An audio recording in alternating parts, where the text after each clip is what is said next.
Hello and welcome to Life is Magical podcast. I'm your host, Srimanju Katragadda, intuitive healer, Akashic Records reader, Hay House author of Connect Your Inner Guidebook, and who believes in experiencing healing and life is magical.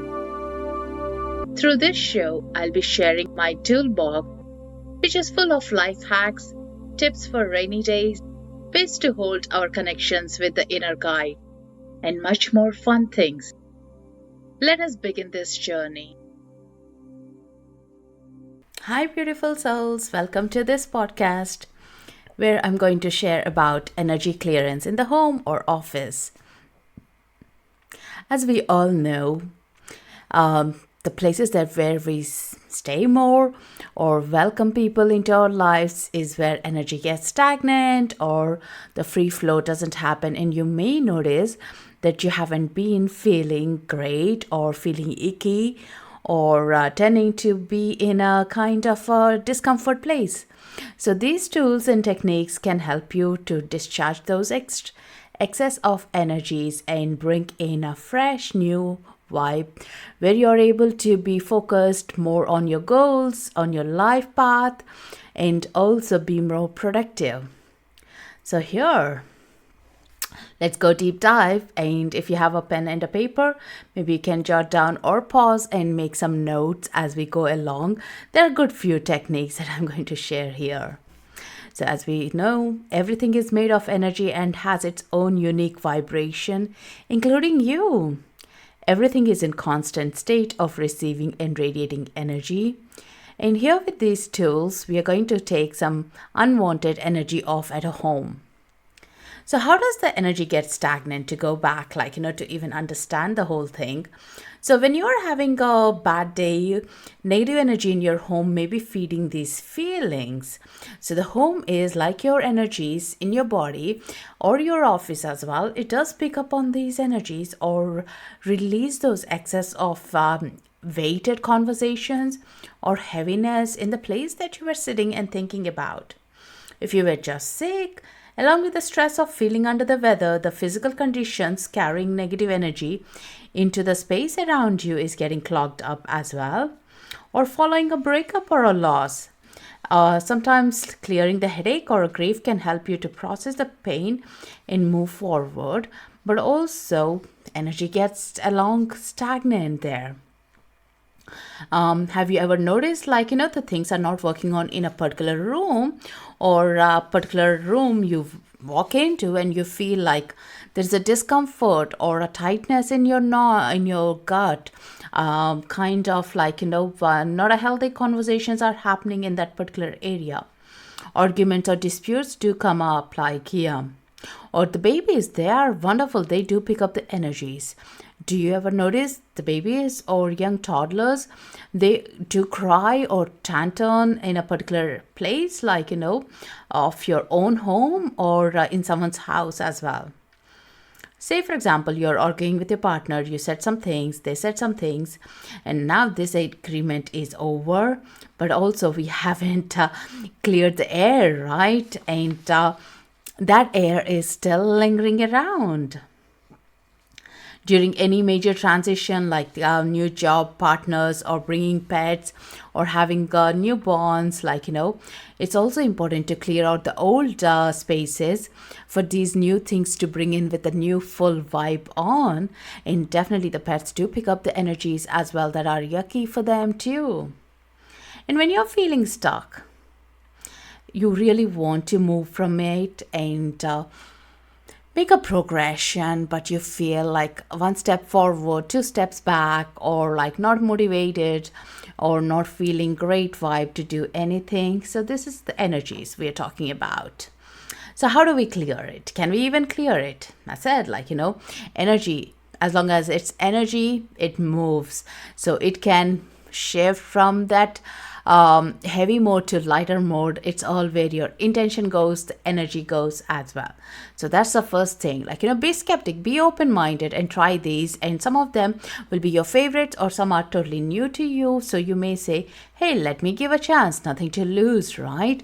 Other than feeling great and refreshed about the place that you're in. So you walk into your office or home as a visitor.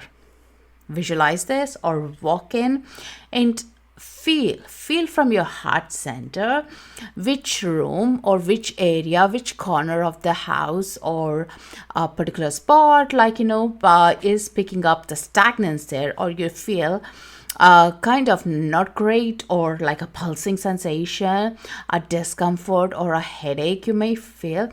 And again, do this from a non-judgmental way. It happens to everyone's house, and this is so important. Just like we do spring clean to our home, declutter things, declutter the energies. That's so important as well. So firstly, have that intention. My intention is to cleanse the negative energy from my home, so I'm focused and productive. My intention is to release my excess energy and feel peaceful again. So your intentions can be anything that you define that is of the highest vibe. First thing, without any judgments, you walk into the room, your own home, and pick out where do you need to do this work. Second thing, then you set your intentions. Now, if you're a Reiki practitioner or a Reiki healer, you can send Reiki energy to these beautiful places. And that will help as well and clear off any stagnant energy. And in case you are not an energy healer of Reiki, you can visualize a protective light, maybe a white light or a golden light, visualize at that corner or that room to be filled in, or even your whole home to be filled in with this beautiful light. And logic is simple. When there is light, you don't see the darkness, or you don't see anything else. Visualize a spotlight on your home or your corner or your room. There is this beautiful technique where you can do is have a rock salt, Himalayan salt, and sprinkle in around on the floor, and mop it or vacuum it after an hour or so. As long as you don't have pets or the babies who would be licking, this is totally fine. Or as well, the other thing is going around the corners and just sprinkling a little bit of a salt around, and again vacuuming off. The salt, what it does is it absorbs the negative energy, and then you can flush it out by vacuuming it and taking it out. In that way, you will feel a refreshed energies. And if there is any clutter in your home, decluttering stuff will help as well, because decluttering brings in new energies, because the clutter in our mind is clutter outside, or clutter outside is equal to in our mind. It's like a vicious cycle of it. So begin by decluttering a closet or a space that you weren't feeling comfortable with. And as per Feng Shui, even if you move 27 items from slight positions, you are moving the life force energy, the prana, the prana energy around, so which is great, right? If you don't want to declutter, this is even the quickest one even to do it. But definitely decluttering even a shelf, you'll feel such a new bound of energy flowing in your mind, in your brain, like you feel much calmer, and that energy will give you a new horizon to think about clear thoughts as well. And when you declutter, the stagnant energies around those areas will be moving. And when you are doing that, you can also go by a gong or a bell or a sound, or clapping your hands all around the corners of the house as well, or each room, just by clapping around. Or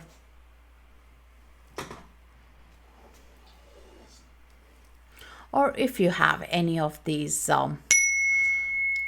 musical item things, you can just go around. So the music notes generally take the stagnant energy off and bring in a fresh energy. So that's a good one to try with. Yeah.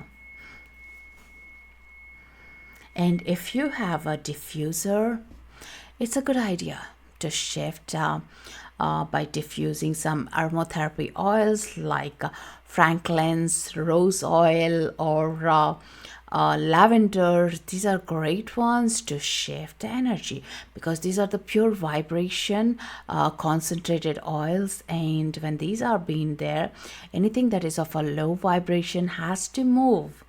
So you're bringing in the things that are of a high vibe, and they are sucking out all the negative energies or the discomfort energies. So tuning fork or any sound is great as well. If you don't have anything, don't worry. Your palms, the hand from your palms will be great as well. And as you're doing these cleansing things, you can open the windows and the main doors, and you can let some fresh air come in. So you are doing the stuff, it's coming out and it's flowing out of your rooms. So that way, good is welcomed and bad is going out. Just think in your mind. Again, this is where your intention is being set and moved. And I love to do, like, after a house vacuum and cleanse, I love to do is burn the herbs. Yeah, as long as your fire alarm don't go ringing, open the windows and doors. So some of the herbs that I love to use is cedar for decluttering, cedar bundles you can get, or burn rosemary for new beginnings. Definitely you can grow your own herbs and dry them and use it. You can burn mugwort for dreamy nights, or in case you are having sleepless nights or kind of restlessness. Burning Palo Santo for prosperity, it helps, or sandalwood for grounding. And you can use, in case you don't have these bundles, you can also, sage is another common one as well. A lot of people do use Palo Santo and sage. You can also bring in resins. You get them mostly on the health stores or where you buy crystals, that kind of a places. Resins, you place a bit of a resin like Franklin's or myrrh and or amber over the charcoal disc and let that smudge or the smoke come in. They help for purifications or, like, for the rituals. They're quite deep as well. So getting them and using, but again, watch out if you have an asthma or if you're sensitive to smoke, maybe not ideal. Diffuser is the ideal one, yeah. And I also use the Himalayan salt lamp, which is great, like, as that is a chunk of a salt there. Again, it's attracting all the negative energies and dismantling. Sometimes the salt lamp weeps, so you need to cleanse it once in a while as well, and that's perfectly okay if the salt is being shredded. Sometimes it does happen. Growing indoor plants is a great technique too, to bring in fresh energies because they are breathing in what we are releasing. And there are some beautiful indoor plants that you can check up, like, as long as they're not spiky ones, they're supposed to be good for integration of the energy work here. I use aloe vera, lavender, jasmine, and the wider leaves kind or money plant. So these are amazing ones for indoor. Crystals are great as well to hold on. So if there is a corner or there is a room in particular that you're not comfortable with,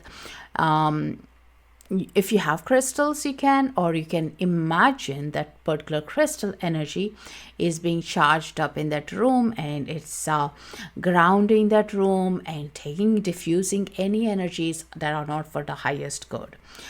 Say for crystals like black tourmaline, hematite, or smoky quartz or selenite, these are great for attracting all the negative energies. Yeah.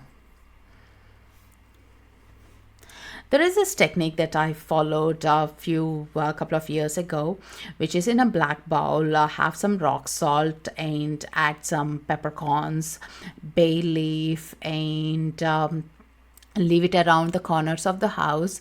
I think it was in Feng Shui or a Chinese method I read, and I tried it, and amazing. The energy was shifted as well. So the salt with all these other herbs, it was cleansing up the room. Yeah. So that's a good technique to try with.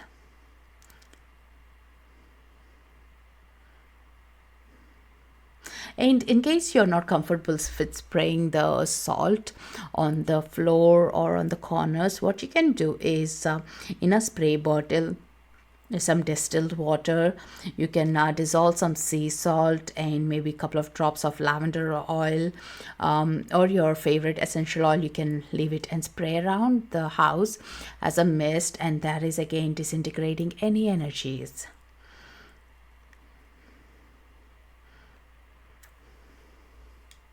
And I also ask Archangel Michael to protect and release any energies in the house. So if you are Archangel Michael believer, so you can try that. Yeah.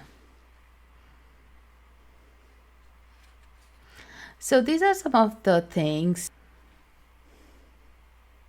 The other thing is, in India, we do use this in a glass of water, drop in a lemon or a lime, and leave it on the windowsill or near the kitchen or living room. And what happens is this lemon is sucking up any heavy toxic energies, and sometimes it gets rotten within overnight, and you can throw that lemon out and bring in a fresh one again, like in a new glass of water. And see-through is great, like as an ornamental place as well. And that shows again, like, are there any energies or are we thinking about it? Yeah. And constantly think about affirming in your home, in your rooms, of let it be filled with love and light, like and or happiness, or what is your intentions for your family home to be like, or your child's room to be like. So fill that intentions in each of the rooms, so you're kind of praying as well and lighting up. I also have altars in each of the rooms. So altar is like with a candle, some crystals, and any deities that you like. It's just a representation of a beautiful portal of sacredness, and that helps us to like surrender to that beautiful place, and any energies to be cleared off. Yeah, so that is again a good one to check in. Wind chimes are great too to disintegrate the energies. Yeah, you can have them outdoor or indoor as well. Again, this is the logic of the sound. Sound breaks anything that is heavy, toxic as well. And try to keep your main entrance of the house clutter free, clean, so good vibe is flowing in, and that brings new energies, prosperity, abundance, and so we have a good health and abundance and prosperity, yeah, as long as the main entrance is cleansed. Or as said, like the sea salt, the spray bottle, you can add some lemon zest or orange essential oil as well. It's a good fragrance. They lighten up the area. So that definitely helps. Yeah, playing some music, like Gayatri mantra is one of the powerful ones that cleanses, and as you listen to it, it cleanses your soul as well, which helps us. Yeah. And if there is any broken items in your home, try to take it off, or don't leave it in the main areas, because broken items can leave some harsh energies. So especially the glass items or unrepairable things, like it's indicating like a stagnant flow. So take them away and put it in the garage or give it for the charity. Like think about how you can repurpose it, maybe, rather than just having as a showpiece, which is not bringing any vibe there. So these are all like a little thought throughs, what you can do with what you have. And again, you don't need to do major makeover, but feeling, sensing the energies is the most important thing. Now that you have taken some of the points here, try it and see which works. And once you try a couple of them, now go back into the home as a visitor and then walk again as a newbie coming into this home, and again check in with your heart, like, how am I feeling now? Do I still feel icky energy, or do I feel good vibes now? And check in with yourself, and maybe repeat a couple of more techniques as you progress, because sometimes if you're moved into old home, or a property has energy of some old couples, like, or separated partners, there could be a lot of energy stuck there, so you might need to do a bit of work there, and you will feel the shift. Yeah, and definitely you can do this, and your intention is the most important thing to bring this change. So follow with openness, and see what happens, and you will enjoy a warm loving home, even if it's one bed, or even if it's a studio kind place. It doesn't really matter how big or small it is. We still got to do this, and you bring in a new shift. With that, more new energy to you, and amazing shifts and changes. So good luck with them. Give it a try and let me know how you get on. I love to look forward to hearing back from you. Do write in. My email is info@srimanju.com. That is SRIMANJU. And I love to hear back, and keep in touch, and have a safe time, and enjoy these experiments. Yeah, lots of love. Namaste. Thank you all for listening in and tuning in to the podcast Life is Magical. I hope you found some good nuggets to move through this week. Want to ask a question? Please email me, or stay connected if something resonated or found useful and helpful from this podcast. I love to hear back from you. My email is info@srimanju.com. That is SRIMANJU, which is in the show notes below. Until next week, namaste and good day. Happy magic. Love to you all. Thank you for listening in.